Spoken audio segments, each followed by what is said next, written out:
Welcome back to Groundfloor Market Trends, your go-to podcast for insights into the residential housing market, investment strategies, and key trends that are shaping the future of real estate. I'm Patrick Donahue, Vice President of Market Risk at Groundfloor, and today we're diving into some of the most compelling trends we expect to see in 2025. Trends that could have a major impact on your investments at Groundfloor. But before we get into that, if you're new to Groundfloor, let me give you a quick overview. Groundfloor is a pioneering real estate crowdfunding platform that empowers everyday investors to earn competitive returns by funding short-term residential property loans with as little as $10. Invest in fractional real estate starting with just $10 in our award-winning platform, automatically investing the funds for you, so you can sit back and watch the historic 10% returns come in. This is true set it and forget it investing.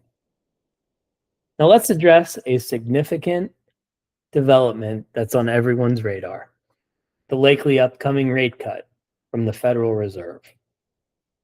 Friday, speaking from Jackson Hole, Wyoming, Fed Reserve Chairman Jerome Powell made it clear that the Fed is ready to pivot into the start of a rate cutting cycle. He stated the cooling in the labor market conditions is unmistakable. We do not seek or welcome further cooling in labor market conditions. He emphasized the Fed's commitment to supporting a strong labor market while making further progress towards price stability, adding, "It seems unlikely that the labor market will be a source of elevated inflationary pressures anytime soon." His comments underscored the time has come for the policy to adjust and made it clear that the direction of travel is clear and the timing and pace of rate cuts will depend on future incoming data. So this anticipated shift marks a significant change in the Fed's focus.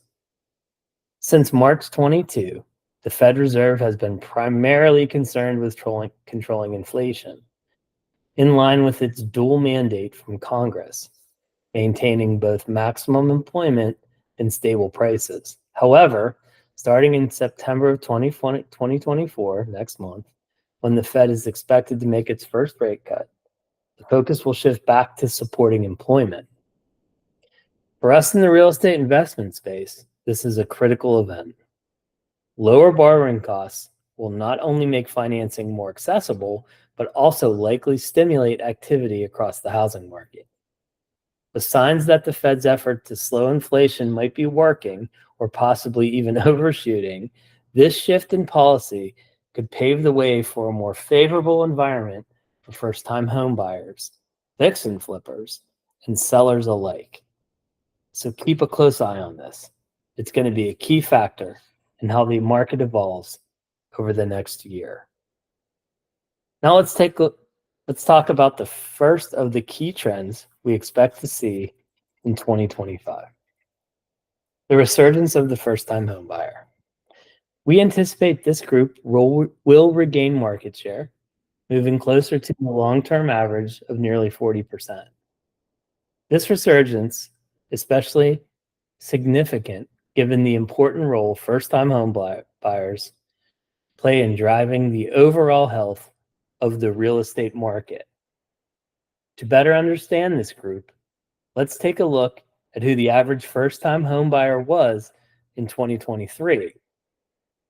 The average first-time home buyer purchased a home for $406,000 with about 1,800 square feet of living space and spent around $2,110 per month on their principal and interest payments, about 24% of their income.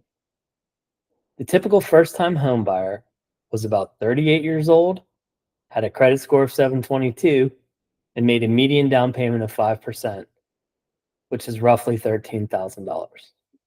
Their annual income was approximately $116,000. Comparing that to repeat buyers, who are typically 47 years old, first-time home buyers are about 9 years younger, have lower average incomes, and generally have weaker underwriting profiles. They are also more diverse and more representative of the country's overall demographic makeup. Over the past decade, first-time buyers have faced significant hurdles. For instance, their average monthly principal and interest payments skyrocketed by 116%, from $980 in 2013 to $2,110 in 2023, driven by a combination of higher mortgage rates and increased home prices. However, the diversity among first-time buyers has increased, with a higher share of first-time buyers of color rising from 26% in 2013 to 35% in 2023. As we look ahead, the expected easing of interest rates will open up more opportunities for these buyers. This is a crucial development for Groundfloor investors, as we often provide capital to flippers and builders who focus on properties at or near the median price point, homes that are frequently bought by these first-time buyers. Historically, first-time home buyers have played a pivotal role in boosting sluggish real estate markets. They bring a new demand and energy, which helps to stabilize and even revitalize markets that have been underperforming. In fact, first-time home buyers are often a key driver of economic recovery as a whole, as their entry into the market stimulates not just housing sales, but also related sectors like home improvement and consumer goods. As they re-enter the market, demand for these properties is expected to rise, which could drive strong returns for Groundfloor investments. And I'd also like to point out and thank the National Association of Realtors and HousingWire for providing data that helps us better understand the landscape for first-time home buyers.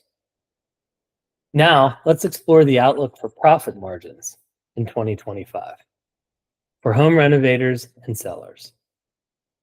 We're predicting a favorable environment here as well.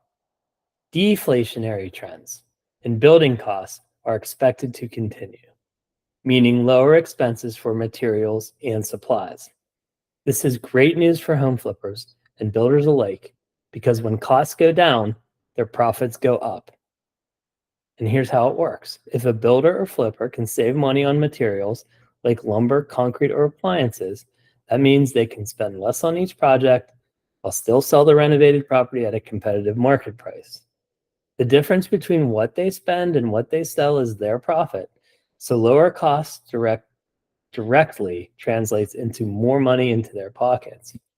Additionally, as interest rates ease, the cost of borrowing money to finance these projects will also decrease. Lower interest rates mean lower monthly payments on loans, which further reduces the overall cost of renovation projects. This makes it easier and more affordable for renovators and builders to take on new projects. On top of that, the construction labor market is expected to soften, meaning there could be more workers available at competitive wages. Lower labor costs add yet another layer of savings, making renovation projects even more profitable. All these factors combined, lower material costs, cheaper financing, and reduced labor expenses, creates a very favorable environment for those involved in the renovating and selling of homes. For those in the Groundfloor community who are investing in these types of projects, 2025 could be a particularly profitable year. Finally, let's dive into a trend that could breathe new life into some of the country's overlooked cities: the comeback of local manufacturing. We're seeing a big shift as global supply chains start to make room for more homegrown production. This change is being fueled by new technologies and a growing focus on sustainability and economic resilience.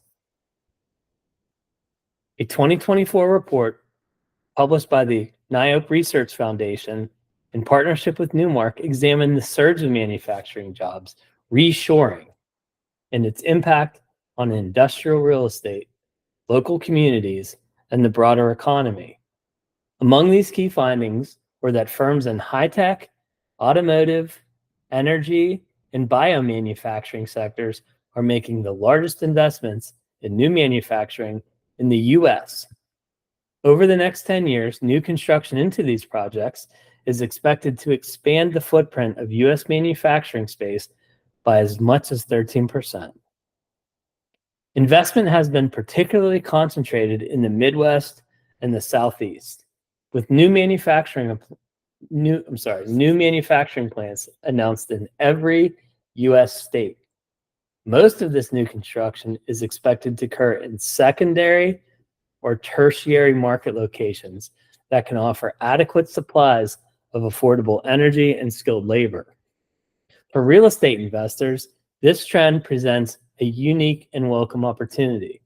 As manufacturing jobs return, especially to cities that have been economically stagnant, we can expect a surge in demand for both residential and commercial properties. This resurgence in local economies will likely lead to revitalized real estate markets, offering new and potentially lucrative opportunities for ground floor investors. With this resurgence, our borrowers will have new markets to help spur, and our investors will have a greater opportunity to diversify across broader markets. While we continue to favor our established Southeastern markets, the dynamics in real estate are constantly changing, and we strive at Groundfloor to provide our platform with curated choices of well-performing projects that meet our investors' demands. So to wrap up, 2025 is shaping up to be a full year of opportunities new and alike for real estate investors. With the anticipated Fed rate cut, the resurgence of first-time homebuyers, improved profit margins for renovators, and the revitalization of forgotten cities through local manufacturing, the landscape is evolving in ways that could significantly impact ground floor investment strategies, both for our borrowers and for our investors. At Groundfloor, we are committed to helping you navigate these changes and make the most of the opportunities they present. Be sure to stay tuned for our next episode, where we'll continue to explore the latest trends and strategies in real estate investing. Until then, I'm Patrick Donahue, Vice President of Market Risk at Groundfloor, and this has been Groundfloor Market Trends. Happy investing.